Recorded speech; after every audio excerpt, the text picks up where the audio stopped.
Good afternoon, everybody. I want to thank you for joining us today for our quick learning series about the new maturity levels that we've added to our release this month. And we'll get into that in just a moment. I'm going to give a few more moments for some additional attendees to get started, as it is just 1 o'clock now. So we'll get started in a minute or two. If you do have any questions that you want to ask, please feel free to put those into the Q&A section, and certainly chat will be open during this session as well.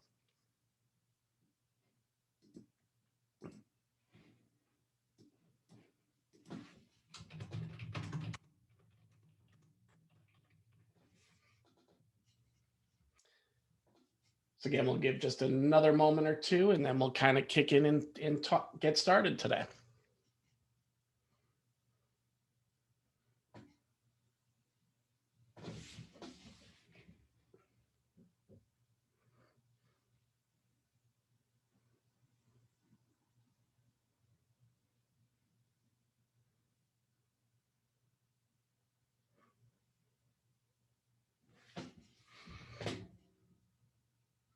All right, give one more moment and we will get started. For those that are attending, there will be that our VCIO Toolbox customers today. We will have this replay link posted up into the university within the application itself. If you're not a VCIO Toolbox customer today, just reply back to me with one of the emails that you got that brought you to this meeting today, and we'll be happy to send you that link along as well. And with that said, now it's a couple minutes past the hour. Why don't we kick this off? So, I'm happy to introduce to you guys our April release. And most importantly, within the April release, I want to talk a little bit today about the maturity levels that we're adding to our assessments. As always, we're trying to listen to our community and see where we can improve the overall experience. And one of the biggest questions that came up to us was really looking at a way to have more simplified IT reviews available for those customers that might not be as robust or as complex as some of their, let's call them the A-class customers. So one of the first things that we're releasing here in April is the new introduction of maturity levels for our IT assessments. I'll get deeper into that as we move forward. Another big request that we had that released this month was our IT Glue integration. So the first version of our IT Glue integration allows you to now select which asset source you want to pull from if you are a PSA and IT Glue integration user. And by setting up that integration, our system will look at those assets, determine whether or not that asset exists in the system already from a previous sync, and then determine and then place that asset if it's a new asset, or sync the data with the existing asset within the asset repository. As everybody knows, our assets come in with the data that you provide to us, and then we're able to build policies to automate the process of building out the roadmap and making sure that we're not overlooking any low-hanging fruit opportunity, but more importantly, really defining that roadmap for the long-term refresh cycles that our clients subscribe to. Other updates in the April update today, we are bringing in additional asset information into the asset fields. So now if you go into the VCIO Toolbox and go inspect your assets, rather than having to run an asset report to see what may have expired, you'll see right here, and that's represented in the picture up here on the screen, you'll be able to see exactly what assets are expiring within the next 30 days and what assets are expired, as they'll be flagged yellow and red as well. Now, again, if you apply those policies with defined refresh cycles, they'll already come into your roadmap.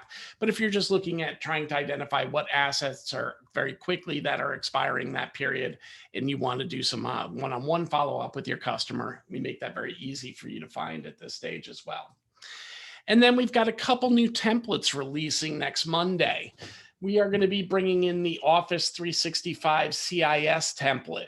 This is something that you can incorporate into your business reviews or do as a standalone Office 365 security template, and that will be available to all users of VCIO Toolbox. Also coming out on Monday for our vCISO subscribers will be the release of the ISO 2701 template as well. So now, just like you can with most of our NIST and HIPAA assessment templates, you'll be able to go out there and help your customers prepare for those audits that they'll be undertaking and help them generate an overall score. So I want to kick off today's session really talking a little bit more about maturity levels. And I want to talk first, what is the concept of maturity levels and what does it mean to a user within BCIO Toolbox? First thing it's going to do is give us the ability to match that IT review to the level of your client in their sophistication. And what I really want you to think about here is your client base. We know all clients aren't created equal. All of us have, whether you look at the 2080 principle or if you're thinking about it just in ABC clients, we have those clients that have more mature, more complex environments. And then we have those folks that are a little bit further down the line that really have pretty simple network setups, pretty simple needs. A lot of times if you're talking to me, I'll talk about accounting firms in that example. These are folks that heavily rely on technology, and it's certainly a critical component of conducting their business. But the reality is, their environment doesn't change much. They're mostly concerned about refresh cycles and, of course, becoming more and more involved with being concerned about security. But the reality is they're not very complex.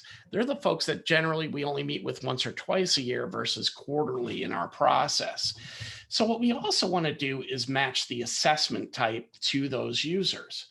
Obviously, for those that have been using BCIO Toolbox for a while, our standard assessments come with 200 different IT review standards you could look at. But in a lot of cases, it's really peeling back the onion a couple times for some of those questions. Not all customers need to be measured to the same measuring stick. So maturity levels give you the opportunity to really match the assessment you're going to undertake with your customer based on the size or scope of their environment. What they can do for you is exactly that. They really can help you get out of the gate faster too. One of the questions that often comes up when I'm working with new clients is, hey, this is a pretty robust process. How are we going to get out to our customers in a timely fashion and really start maximizing this process? Well, one thing you can do is simplify your IT review and really kind of either structure it as a simplified review for those smaller customers, or potentially a progressive review where you basically attach different things to it as you move through your process from one meeting cycle to another. It'll help you simplify the process for those less complex environments. Again, if I don't have a customer that's ever going to have a generator associated with them, I probably don't need those generator and those follow-up questions about runtime and fuel contracts as part of their process. So let's build that into a different level so I don't have to hide those individually within the customer's review. And the third thing it's really going to do for you is help you maybe build a progressive process.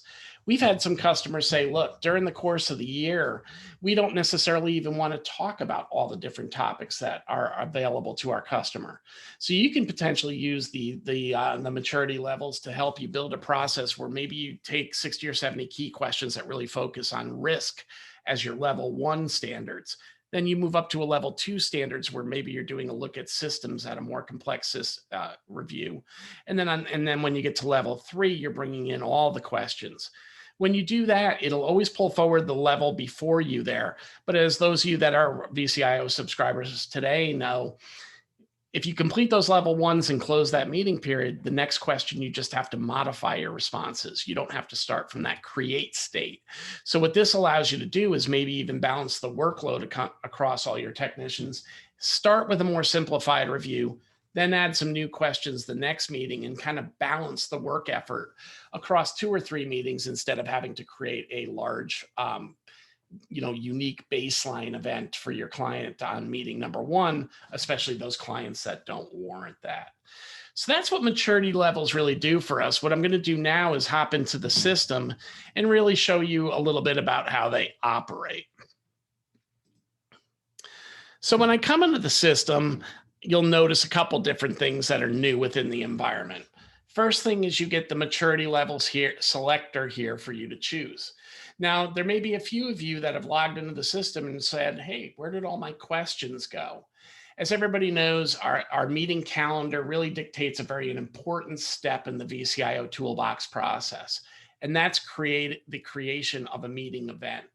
For those that are not familiar, the meeting event really dictates how data is going to be grouped for long-term use. So again, it takes that baseline assessment and makes those responses available to you in meeting 2, meeting 3, meeting 4 you conduct with your customer. And in each one of those steps, you significantly save time in the process because it pulls all the answers and information you built in the first review forward and allows you to leverage that information as part of your next review.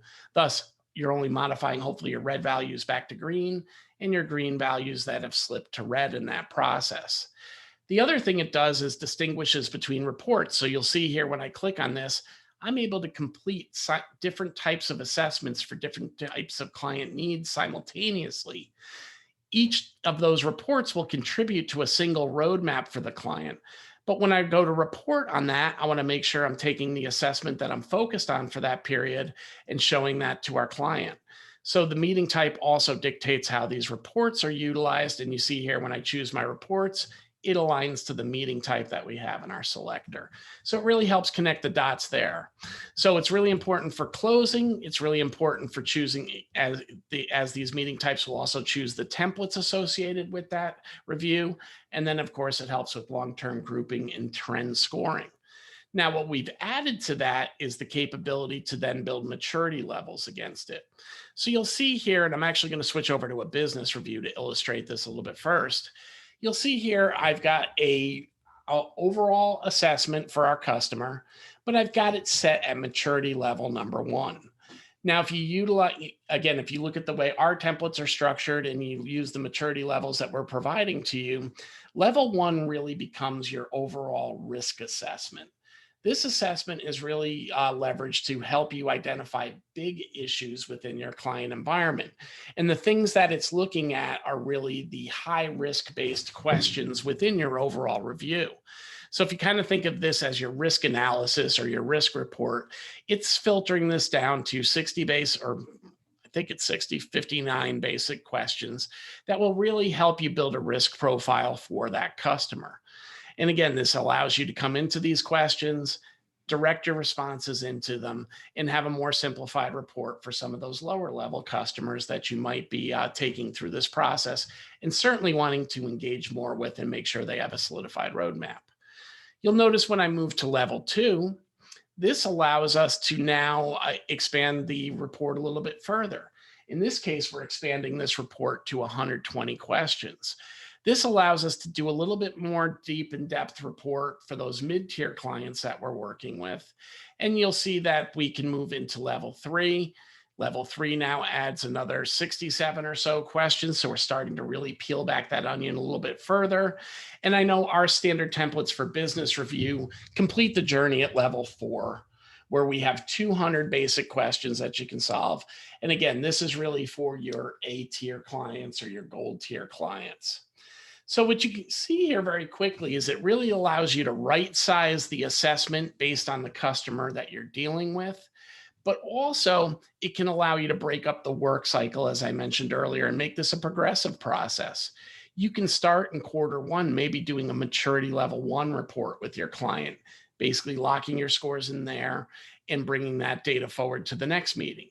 In the next meeting, you can share with your customer that you've expanded the review a little bit further. You've now brought level 2 into that review. This becomes a little bit more expanded, but also for your technicians and your VCIOs, it's breaking up the workload a little bit too. You're able to get to that first meeting a little bit faster. And then now in your next session, you're doing those updates to that first set of questions, which would then be mixed in within your level 2 review. And you're answering those new questions that were applied to the process. And you can do that right on up to level 4.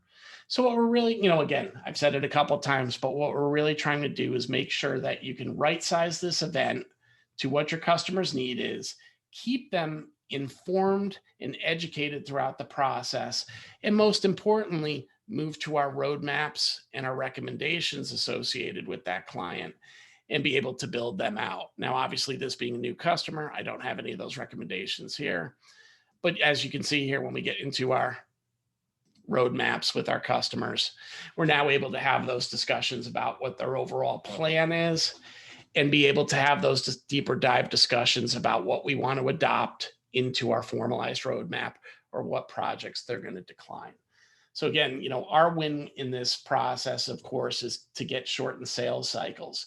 So the quicker we can get a roadmap in front of a customer, the quicker we can build out those recommendations and gain agreement on what they want to adopt into their plan, the smoother the overall approach is going to be. So that's how the meeting maturity levels work within the IT review. For those that are utilizing our vCISO services, we're really mapping this to the regulations itself. So here what we've got is our CMMC template. And for those that are familiar with the CMMC template already, you know that there's 5 maturity levels involved with conducting a CIC audit or assessment of a client's environment. These maturity levels were created to help customers prep where they need to be prepped and evolve over time as they become more mature. So right out of the gate, the DoD really understood that, hey, not all customers are equal. Not all customers are engaging with the government in the same way. So, this NIST assessment doesn't need to be at the same level for all clients. Now, if you're familiar with a little bit about the NIST assessment, level 1, oops, sorry. I think I'm in the wrong customer. My apologies. I've got the old NIST assessment applied to that customer. That threw me off for a moment. My apologies to everybody on the call. So you'll notice here at maturity level number 1, we've got 17 questions. For those of you that aren't familiar with the CMMC, what level 1 really is the standard that you need to be at to even bid on a government contract. So as you make your submissions, you have to have proof points that show that you're at least level 1. You're not held to a higher standard until you win that contract or your client, assuming you're preparing it for them, does that. Now, most customers that are working with the government have to be at least a level 3 maturity level. So you'll notice it's a pretty big jump between level 1 and level 3. 17 questions to try to secure the business. But in most cases, when you do secure the business, you do have to be at a level 3 categorization. So you'll see here, we've gone from 17 questions to 130 questions that have to be reviewed as part of that CMMC process. And for those that aren't aware of how we structure our templates, we're pulling in the exact regulation as it's written for the NIST standard. But then the value adds we're building into the process for you is putting in the best practice statement, or the why. This is really the business impact statement that'll help your customer understand, if this question's negative, exactly what that means to their business. And then down below here, we've created a defined set of standards that you can leverage when you build your recommendations. So these are usually remediation steps that can be bound to the question that's being asked here. Now, just like our business reviews, if this standard doesn't quite fit the bill for you, you can absolutely build an ad hoc recommendation or connect to any existing recommendations you may already have in the client roadmap. But again, where we're trying to help simplify the processes by bringing those business impact statements and those solutions right into the templates for you so you can move quicker through this process. Now, back to the maturity levels for a moment. Level 3 is where most people live, but you may hear from your customers that they need to be at level 2 compliance. And we can very easily shift gears here, and you'll see that's a 71 question review at that stage. We can move up to level 4. And at level 4, we've got 156 questions, and level 5 brings in all the questions available within the review, which total out at 171. So really what you're able to do is work with your customers, understand what their compliance level is, and produce a report, or work with them to produce a report that is going to be matching with what their needs are going to be come audit time. And again, for those on the call, we usually suggest this being a separate professional services engagement. We've seen some of our clients going in and doing these CMMC engagements, meeting with key different departments so they can get that input so they can generate a final report. And I've seen price tags that go as high as $25,000 in that professional services engagement for preparing this process. So, what I'd like to really stress here is, do yourself a favor. Don't make this a work effort you're doing for free under your MSP contracts. You really want to get out there if you're doing this style of assessment and generate some professional services in the process. So that is a real high level of the maturity levels and what's available to you within the system now to create different types of reviews for your customer. What I'm now going to show you is where you can make changes to your existing templates to build these maturity levels. So when you come into your template sets and you go into the individual questions that are supported by those template sets, you'll see that in addition to question weight that's been resident for a while, you now have the ability to assign a maturity level right here within the questions. Our suggestion to you as you move forward and roll this out into your current instances is stay with the existing templates that you've customized today, but go into those templates and determine what the right weighting levels should be for each question you want to put through evaluation. If you're looking for a guideline for that, up here in the university, under our template library, we've added all of our new 2021 templates with their weightings. So you'll be able to see each one of the sections that we have today and really get an understanding of what those weight assignments were. When you click on these assignments, they will drop down here and you'll be able to open up this spreadsheet and be able to see very quickly exactly what the weights are that we've applied to these questions inside the downloadable CSV. Sorry, just need to make a quick adjustment to bring that over for you. And you'll see over here, we've got the maturity levels listed as a column within these reviews. So this will be a helpful tool to help you get to those assessment levels. I will be uploading a master template today, which is the aggregate of all those questions. I think that'll be the most helpful way for you to get the data that you're looking for. And then you can apply those levels to the questions you've built. And for those questions that you've built personally and uniquely into your own company's custom templates, you can then assign your levels as well. Some things I do want to point out, though, we have consolidated in the new versions of our templates, the network security and network templates into a single template. We've done that also for physical environment and physical security. Those are really a single topic that we wanted to bring together for a little bit less confusion in the community. Another thing you'll notice now is that we've separated out the email template into an on-premise template, and then we have the new Office 365 template rolling out on the 19th. What this will allow you to do now is, based on your customer's condition, pick the right email template that's going to support them and move away from having those first few questions where we're asking, is it hosted? And then kind of taking a different approach within the reviews there. As always, all of our original templates are available for you as well. So if you want to go back and grab any of those, you certainly can. And for those that are subscribers to vCISO, if you want the vCISO with the maturity levels, just feel free to hit us at support@VCIO Toolbox, and we will load that into your instances. We don't like to load those templates directly into your instances without your approval first, for no other reason than we don't want to disrupt or confuse any work that might be being undertook within your instances at this time. So that is really the high level review on maturity levels.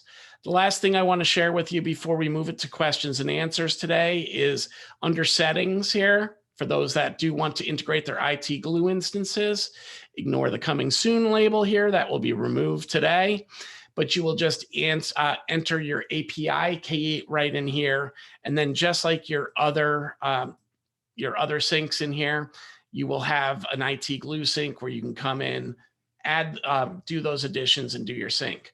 One thing I do want to make you aware of, though, is that the sync is going to intentionally look at what's already in the assets and match up. So don't be surprised if you get replies back, asset already seen in your logs. If it's already seen the asset, it's still grabbing any new information that it can incorporate into that asset. But we want to make sure there's only one instance of each asset within there. We don't want to have duplicates because one came in from your PSA, one came in from IT Glue. Another thing that's important to note as it relates to the IT Glue integration, this is only step one of what we're going to be doing. We are working with IT Glue right now to also produce our scores and create a flexible asset back into IT Glue as well. So expect to see that this integration expand over the coming months as well. So with that, I've kind of closed up the loop on what I wanted to share as it relates to maturity levels and the new IT Glue integration today. I open up the floor for any questions. You can place those questions either into Q&A or feel free to raise your hand and I'll be happy to bring you on audibly as well. Very quiet group today. Doesn't look like we have any questions at the moment. Any questions outside of what I've presented today? We can take a few moments also to make this an open forum. Any questions on any of our most recent releases as well?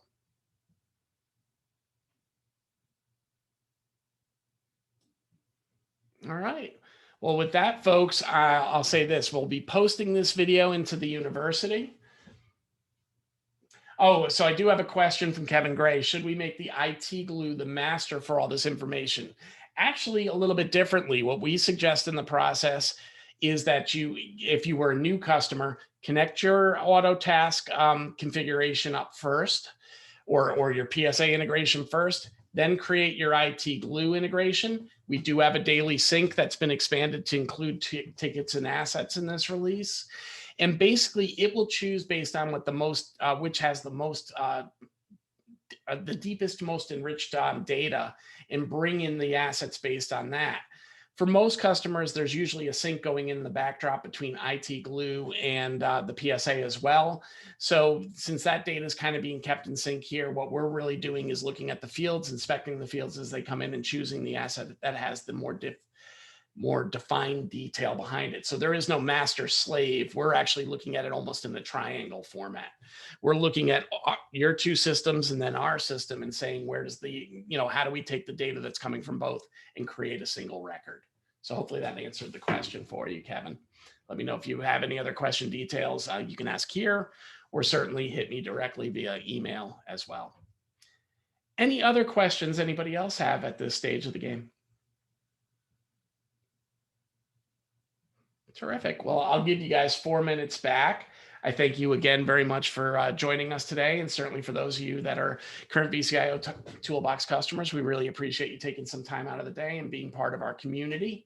I will close with, if you do want to join our public community, if you go on Facebook, where our group is the MSP Customer Success Group, we're really focused on all aspects of the account management cycle, not just what we're doing as VCIOs. Love to see you there and answer your questions within that group as well. And I will close with, as I mentioned, this video will be posted into the university. If you're not part of VCIO Toolbox today, feel free to reply back to one of those emails that got you to this session today, and we'll be happy to send you the link to the video as well. With that, I want to thank everybody for joining us. Look for those new templates on Monday, and we'll join you hopefully in May with our next set of updates. Thank you very much.